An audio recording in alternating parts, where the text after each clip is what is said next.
morning. This is Anna Patterson with the North Carolina Housing Coalition. Thank you for joining us this morning for our housing call. And without further ado, I will turn it over to our Director of Housing Policy, Stephanie Watkins Cruz. Good morning, everyone. I hope you all are having a great week so far. The top things this week that we want to lift up: the fiscal year 26 Senate T-HUD spending bill has been released and approved. The Trump administration issued several executive orders on homelessness, and the General Assembly has reconvened this morning, and veto overrides are expected. As of just a few moments ago, the Senate did have enough votes to override all 7 of the bills that they had on their calendar to vote on the override for.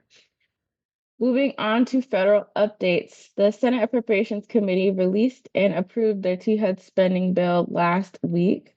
They approved this Transportation, Housing, and Urban Development and Related Agencies appropriation. That's why we call it T-HUD, because that's a mouthful. Overall, the bill would provide $73.3 billion for HUD, which is an increase of about $3.3 billion from the flat funding provided in the previous fiscal year's continuing resolution. And it's significantly more than the $67.8 billion provided for HUD in the House version of the fiscal year 26 spending bill. The Senate bill passed the full Appropriations Committee with a vote of 27-1, which really demonstrated the strong bipartisan support for increased HUD funding. Just some highlights of this version of the fiscal year 26 appropriations bill.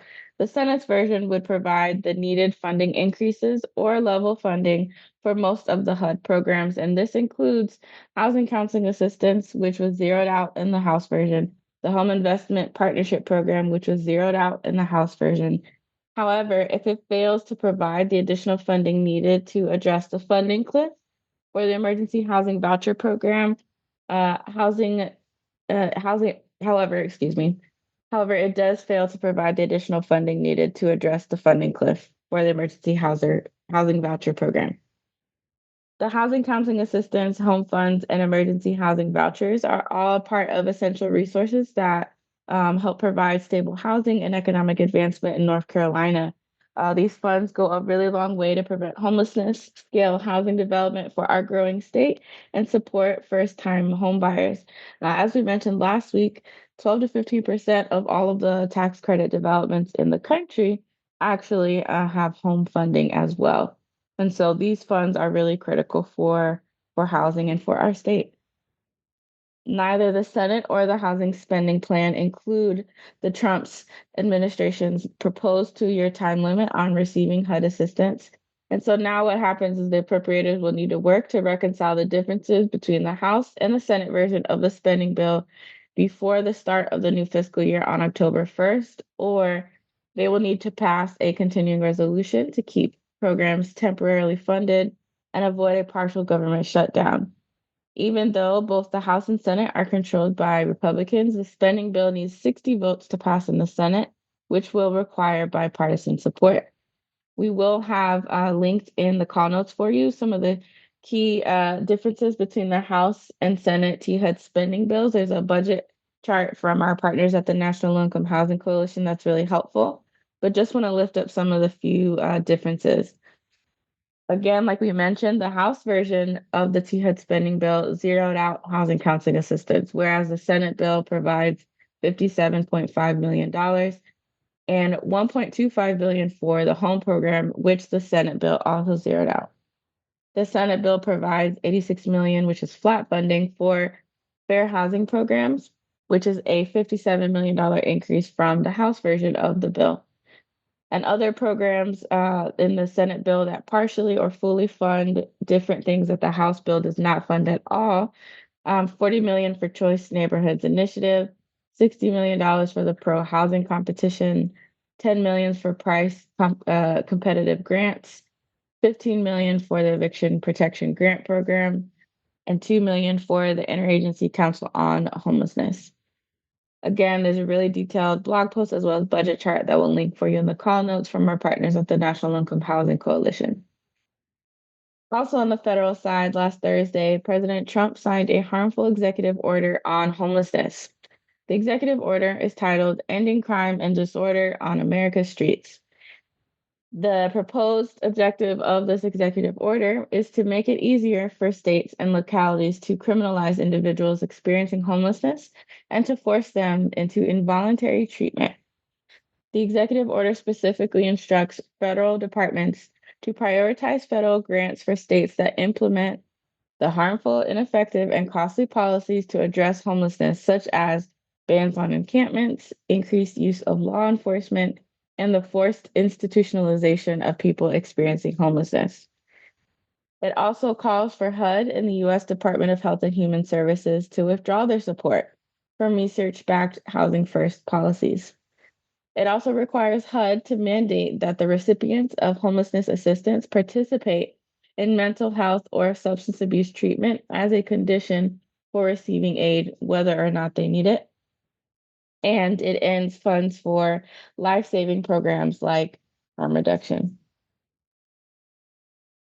We'll have that executive order linked in the call notes for you. We'll continue to kind of keep you posted on the ripple effects of this executive order on homelessness and the critical work that a lot of folks have been doing across the country to combat and work against the harmful and ineffective policies like camping bans and forced institutionalization. So we'll make sure to follow up on that. Moving on to state updates. Yesterday, former Democratic Governor Roy Cooper formally announced that he will run for the U.S. Senate in North Carolina. Former Democratic Congressman Wiley Nickel has dropped out of the race and endorsed Cooper, who is expected to be the leading Democratic nominee. On the disaster recovery front, the North Carolina Department of Commerce, just a reminder, is that the Renew North Carolina single-family housing program is still accepting applications. This program is supposed to be centralized, a centralized program that includes housing rehabilitation, reconstruction, or replacement, and it will prioritize low to moderate income families with seniors age 62 and older, children and/or disabled household members impacted by Hurricane Helene in one of the eligible 29 counties. There was also a bipartisan comprehensive FEMA reform bill that was introduced in the House. There is a good piece by North Carolina Newsline highlighting why North Carolina wants a plan to keep domestic violence programs up and running during disasters and the intersection of those policy areas. Continuing on with the state and legislative updates, the House and Senate are both in session this morning and they're currently meeting, and they're scheduled to take a number of votes on veto overrides of various bills. As I mentioned, right now it looks like the Senate has already had all the votes necessary to go through with the vetoes, and the House is still meeting as well. The Senate is currently at ease. The North Carolina General Assembly will also be having tomorrow their Joint Legislative Commission on Governmental Operations Subcommittee on Hurricane Response and Recovery. They will meet tomorrow morning at 9 a.m. and we'll have the link for you to be able to stream the meeting or find out the meeting location and agenda information and the call notes for you as well. As always, we have a lot of local headlines, reports, resources, and different things for you to check out. Another piece highlighting New Hanover County backing away from their commitment to affordable workforce housing. We have another highlight from High Point, where the High Point mayor highlights a $5 billion investment in housing challenges in the State of the City report recently released. And then a piece out of Davidson where $500,000 is committed to help make 46 new affordable housing units happen in the Oak Hill area and several others. On the events reports and resources side, there is a interesting report from the Lincoln Institute of Land Policy that does a 50-state comparison on property tax. On the webinar side, on July 30th, tomorrow, there will be a webinar looking at housing-focused street outreach, promoting health and safety for all, hosted by the National Alliance to End Homelessness.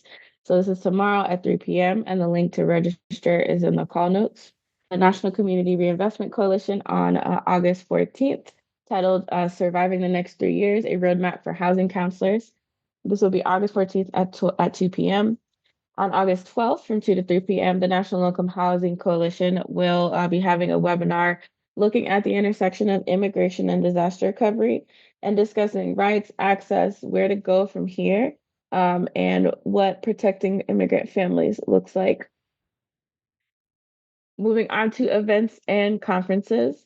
If you are interested in this, the Women's Affordable Housing Network from North Carolina on August 7th from 8 to 10 a.m. is hosting a tour of CASA's King Ridge Permanent Supportive Housing Development in Raleigh. Cost is $10 per person to be able to support breakfast for residents, and you'll be able to register using the link in the call notes.